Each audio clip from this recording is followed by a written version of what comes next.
नमस्कार दोस्तों। आज का टॉपिक है राइटिंग किस फॉर्मेट में होना चाहिए और हम बच्चों की अटेंशन कैसे बढ़ाएं। आपको राइटिंग स्टार्ट करना है तो मैंने पिछली वीडियोस में बताया था कि स्टार्ट स्टॉप से हम शुरू करते हैं। हमेशा हम सबसे पहले जब राइटिंग स्टार्ट करेंगे तो ये स्टैंडिंग लाइन से शुरू करनी है और उसकी ट्रेसिंग स्टार्ट करानी है। छोटी छोटी डॉट्स होते हैं। अगर आपको अपने बच्चों को राइटिंग जल्दी सिखाना है, स्टेप बाय स्टेप सिखाना है, हैंड राइटिंग बहुत अच्छी लेकर आना है, छोटे छोटे स्टेप उठाने हैं, बच्चे को लिमिटेशन बाउंड्रीज हम समझा सकें, इसलिए हमने रेड डॉट लगाया है। हम अपने बच्चे को पढ़ाना है और बच्चों के बराबर लेके आना है, क्योंकि ऑटिज़म जो चाइल्ड होते हैं उनके अंदर अटेंशन की कमी होती है, जिस वजह से वो बच्चे लिख नहीं पाते हैं। और इतनी हेडेक स्कूल में कोई भी नहीं लेगा कि हमारे बच्चों को स्पेशल बैठ के पढ़ाएं लिखाएं, क्योंकि मैंने अभी बच्चे को स्कूल में डाला है, उसमें बिल्कुल भी राइटिंग वर्क नहीं है। वो बस चल रहा है जितना मैंने करा है, ताकि हमारा बच्चा लिखने में पीछे ना रहे। हमारा बच्चा बोल नहीं सकता तो क्या, लिख तो सकता है। राइटिंग तो स्टार्ट करवा सकते हैं। तो हमें ट्रेसिंग सीट लेनी है, वहीं घर पर हमें स्टार्ट कराना है, जैसे स्कूल में कराते हैं ऐसे ही राइटिंग प्रैक्टिस करवाते रहेंगे। स्टैंडिंग स्लीपिंग लाइन, चलो स्टार्ट करते हैं कैसे। ये मैंने सबसे पहले मैंने स्टैंडिंग लाइन बच्चे को सिखाई थी और इसमें डॉट लगाया स्टार्टिंग से एंड तक, और बच्चे से बोला है ये डॉट आपको मिलानी है। तो ये छोटे छोटे गैप होते हैं जिससे वो जल्दी से मिला लेते हैं। चाहे टेढ़ा मेढ़ा भी बनाए, स्टार्टिंग में बच्चे टेढ़ा मेढ़ा बनाएंगे तो आपको थोड़ी हेल्प करनी है बच्चे की। उसको हाथ का थोड़ा सहारा देना है और उससे बच्चे से कहना है आप चलाओ पेन को। होल्ड आपको करना है, बैलेंस आपको बनाना है और बच्चे से चलवाना है। फिर उसके बाद धीरे धीरे करते करते बच्चे सीख ही जाते हैं। उसके बाद हमें सिखाना है स्लीपिंग लाइन। इसमें भी हमने सेम करा है, स्टार्टिंग और एंड डॉट लगा दिया, बच्चे को मिलाने के लिए बोला। उसके बाद हमने क्या करा, उसके बाद हमने बीच की डॉट हटा दी, बस स्टार्टिंग और लास्ट में डॉट लगाई। ये आप ये जो डॉट का गैप बीच में थोड़ा कम रखें, ज़्यादा बड़ी ना रखें, क्योंकि बच्चे फिर सही से लिख नहीं पाते। कॉपी में हमारे में छोटी ही साइज़ के वर्ड होते हैं। उसके बाद मैंने जैसे उसमें करा था, ये स्लीपिंग लाइन है, इसमें भी मैंने बीच में से डॉट हटा दिए और शॉर्ट उसमें दिया है, ज़्यादा बड़ा नहीं दिया। तो जब हम स्टैंडिंग और स्लीपिंग लाइन सिखा देंगे, उसके बाद हमें करना है, मैंने उसके बाद दी बच्चे को लॉन्ग स्टैंडिंग लाइन। इससे बच्चे अटेंशन बढ़ती है, बहुत अटेंशन बढ़ती है। वो धीरे धीरे धीरे धीरे इन डॉट को मिलाता रहता है लॉन्ग ज़्यादा टाइम तक, क्योंकि उसमें थोड़े टाइम तक रहता है तो उसमें भी अटेंशन बढ़ती है। क्योंकि स्टार्टिंग में तो हमें कम ही छोटी लेनी है, बच्चा लिख नहीं पाएगा तो हमें क्या फ़ायदा इतनी बड़ी लाइन देने का। तो हमें स्टार्टिंग से ही स्टार्ट जो छोटी ही लाइनों से करनी है। जब वो थोड़ा स्टैंडिंग और स्लीपिंग लाइन लिखने लग गया था तो मैंने उसको लॉन्ग स्टैंडिंग लाइन बना दी।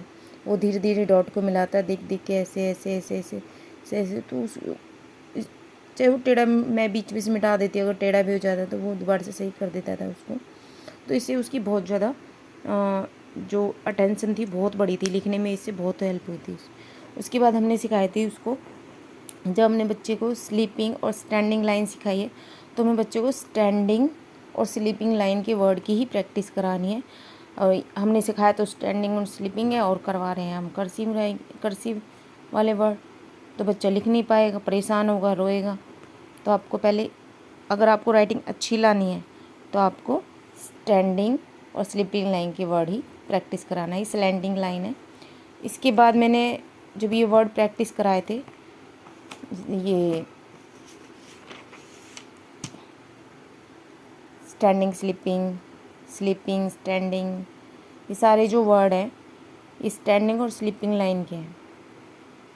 LTIHEF, ये सिर्फ मैंने इंग्लिश में ही नहीं सिखाया, मैथ में भी सिखाया। इसमें से स्टैंडिंग लाइन होती है, स्टैंडिंग स्लीपिंग लाइन होती है। 1 7, ये सबसे पहले मैंने 1 और 7 ही कराया, उसके बाद मैंने 4 की प्रैक्टिस कराई थी। जब बच्चा अच्छी तरह से इन लाइनों को, इन वर्डों को लिखना सीख जाए, उसके बाद आपको कराना है स्लैंटिंग लाइन, तिरछी लाइन। इसमें भी जैसे पहले पैटर्न में कराया था, बीच में डॉट डॉट डॉट डॉट लगा दी, ये डॉट लगा दी बीच में, और स्टार्टिंग में और एंडिंग में अलग कलर से लगाने हैं, जिससे बच्चे को मतलब वो हाईलाइट हो सके, बच्चे को एंड और स्टार्टिंग का फॉर्मेट समझ आ सके। इसके बाद मैंने आपको एक ही पेज दिखाया, क्योंकि मैं बहुत सारे पेज दिखाऊंगी तो वीडियो बहुत लंबी हो जाएगी। उसके बाद मैंने इसकी प्रैक्टिस कराए थे, ये वर्ड थे उसके स्लैंटिंग लाइन के, AKMNVWXYZ 6 और 8।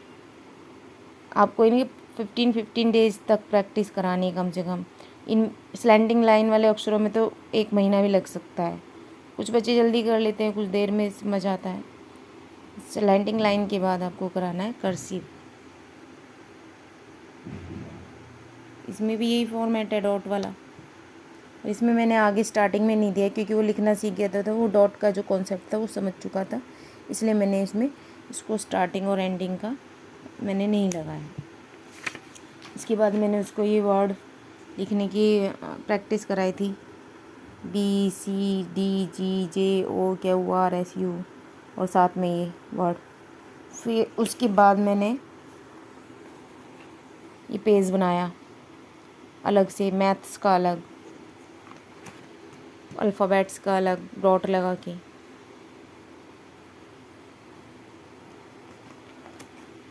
हिंदी का एक चीज़ और, इसमें जो मैंने ये लाइन डाली है ना आगे, ये ए के ऊपर यहाँ आगे, ये लाइन आपको नहीं डालनी है, आपको सिर्फ डंडे के ऊपर, इस डंडे के ऊपर लाइन डालनी है, इधर आगे ये डंडों के ऊपर, ठीक है।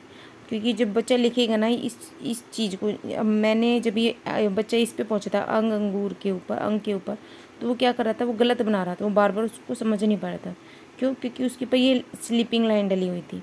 तो आपको जो स्लीपिंग जो लाइन डली हुई है, उसको बस सिर्फ इस डंडे के ऊपर डालना है, आगे से नहीं डालना है।